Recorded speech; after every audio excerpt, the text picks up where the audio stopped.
Hello, everyone. Welcome back. I've come to realize that if I'm going to keep the interest of the algorithm, I should probably produce more regular content than just Dawn of Time. So we're going to be talking about one of the formative programs of my childhood, The Future is Wild. The Future is Wild is a 15-episode docufiction miniseries that aired on Discovery Channel and Animal Planet in 2002. Though I saw the Animal Planet version first, which spliced together multiple episodes into a single hour-and-a-half special while leaving other segments like the Vanished Sea and Graveyard Desert on the cutting room floor. I wouldn't get so much as a glimpse of the true majesty of this series until coming across the tie-in book at my middle school's library, and then later finding the full series on YouTube. Tween me was so confused when coming across the species that got left out of the Animal Planet version. Like, Grykin? Desert Hopper? What did I miss? Going further back, Kid Me was obsessed with this and another docufiction special, Dragons of Fantasy Made Real, enough that it got my imagination going. I remember making art of the creatures from the show along with some of my own Spec Evo creatures and sharing them with everyone in my immediate vicinity, whether they liked it or not. It's such a fun thought experiment to engage in. How could I not? And you can bet I was excited when I found a box set of the show during my time working at a used bookstore. Gotta love those employee discounts. After Subjectively started their videos on the series and even partnering with the creator of The Future is Wild herself, Johanna Adams, it got me thinking about the show again, the animals in it, and how I might approach designing them based on my own artistic mindset. So, here are my takes on 3 creatures from The Future is Wild. Now, I didn't originally intend to make this video, but when I was near finished with my Dawn of Time pitch and Patreon announcement, I kinda went on a Future is Wild side tangent. I purposely picked animals that, even though I may have liked them as a kid, I admittedly feel kind of are lacking in some areas now. That's not to say I don't like them or that I think they're improbable. There was a lot of biomechanical expertise, research, and artistic talent put into the animals and their designs. It's just that I do feel a few of them don't really line up with their premise. And we're starting with the one that I feel lines up the least, the spink. Now, I have no issue with the premise of this animal, a descendant of North American quail that, by 5 million years in the future, have developed into colonial burrowers akin to naked mole rats to cope with the conditions of an Ice Age desert. It's that in 5 million years, the spinks should still be recognizable as birds, and quite frankly, I don't think there's any reason for natural selection to favor a mammalian body shape over an avian one. Despite their association with flight, there are a wide variety of birds today that not only live in burrows, like the burrowing owl, but also dig their own. Here's a list off the top of my head as I'm writing the script. Puffins, blue fairy penguins, kiwis, bird eaters, bank swallows, belted kingfishers, and at least a few species of Amazonian parrots. All these species dig primarily using their beaks and hind feet, and there's no reason in my mind that the spink wouldn't either. Thus, there's no real need for the wings to become digging implements as they do in the original version. So, here's my take on the spink. To cope with an underground lifestyle, these birds have become heavily neotenic, meaning they retain traits from infancy into adulthood. In the case of my spink, they are noticeably smaller than their ancestors and retain a thick coat of down to stay warm in their subterranean habitat. Yes, temperatures underground tend to be less variable than those on the surface, but it's still an ice age. Like their ancestors, spink have a low-slung posture, but where living quail use this to stay out of sight from predators, spink maintain it to make moving through cramped tunnels easier. Finally, my take has larger, stronger feet and beaks than their ancestors for digging, with their wings having become reduced and useless for anything other than display, like what we see in the final image here.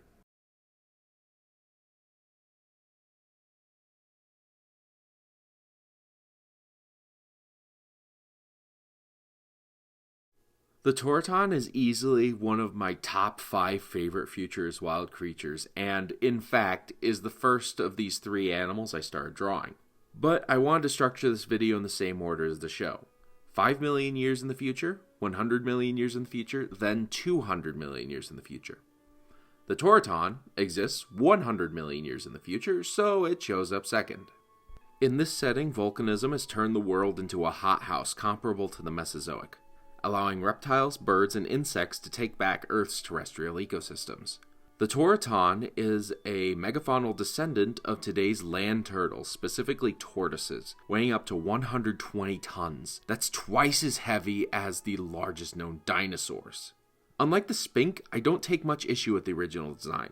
Most of my issue lies in the appearance of the shell and maybe a little bit with the angle of the legs. They just feel a little weird in the way that the elbows bend.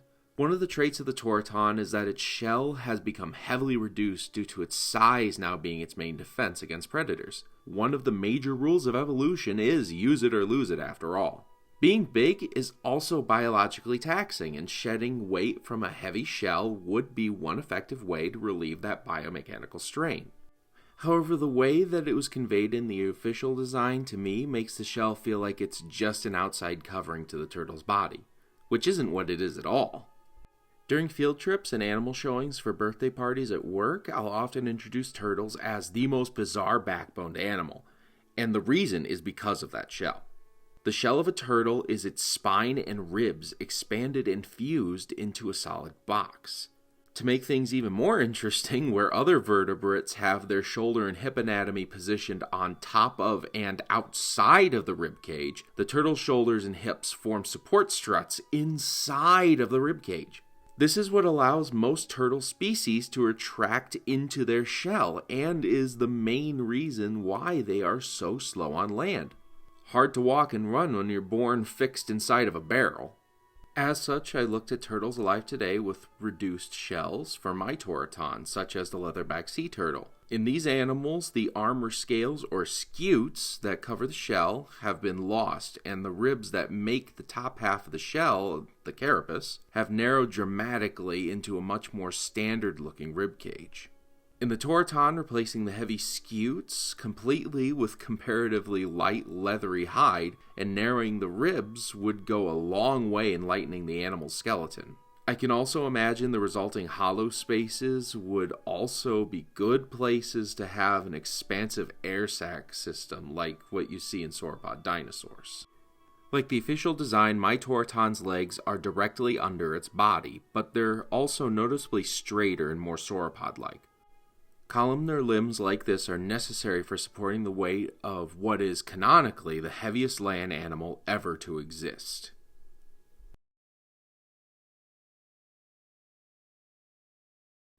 The megasquid was by far the most interesting and challenging design here. I have a passing familiarity with cephalopod anatomy, but not really beyond a few small factoids, so I had to get researching. I looked into the anatomy of squids and land slugs specifically to interpret how a squid's anatomy might change to become a terrestrial animal. For anyone unfamiliar, you may be asking, why have squids moved on to land? Well, I'm glad you asked. It has to do with the setting of 200 million years in the future when the megasquid exists. 100 million years prior to the megasquid's evolution, the increased volcanic activity of 100 million years in the future would culminate in a mass extinction event comparable to the end Permian mass extinction, where 90% of all life on Earth died out. Such occurrences are devastating, to say the least, but they provide opportunities for the survivors to fill now vacant niches in the environment. In this case, terrestrial vertebrates are completely extinct, which means surviving marine species can colonize the land uncontested. One of those marine species ended up being a lineage of squids which now inhabits the coastal rainforests of a new supercontinent. In this environment, the 8-ton megasquid functions as an opportunistic omnivore, feeding on smaller animals and the fruiting bodies of lichen trees, which are common in this habitat. According to behind-the-scenes material, the inspiration for the megasquid came from the observation that the muscular anatomy of a cephalopod's tentacles, dense, contracting muscles running their length held together by stacked rings of yet even more muscle, could potentially support an animal's weight on land without bones and be used for terrestrial locomotion. Scientific consultant, the late great biomechanist and zoologist McNeill Alexander worked out that this system could feasibly support an animal weighing up to 8 tons. With this inspiration in mind, I kept it unchanged. However, I did feel the body on top of the tentacles would need some support, lest it collapse in on itself like a ridiculously large water balloon. Thankfully, living cephalopods have an internalized shell that could function as a pseudo-rib cage to prevent exactly this scenario. Like their distant land snail cousins, the ancestors of the megasquid would have to have developed their internalized gills into some kind of lung. Also, like land snails, the lung would likely have to be on top of the megasquid's body so that its expansion wouldn't be hindered by all the other organs resting on top of it. Turtles have this set up for their organs as well for the same reason. The issue with this is that a modern squid's respiratory anatomy is on what would be to us its underside. So I imagine the megasquid is essentially walking upside down belly first. My main rationale for having this megasquid's eyes on stalks is to basically get them out of the way of the increased bulk of the limb anatomy. But I'm still not 100% sure on this choice. Likewise, I think the grasping limbs should maybe look more like an elephant's trunk for precision grabbing, but I had to stop somewhere, and I'm overall happy with this design. I'm especially happy with the look of the hide, which I had imagined would look something like a toad's, and I think it really shows in the final artwork.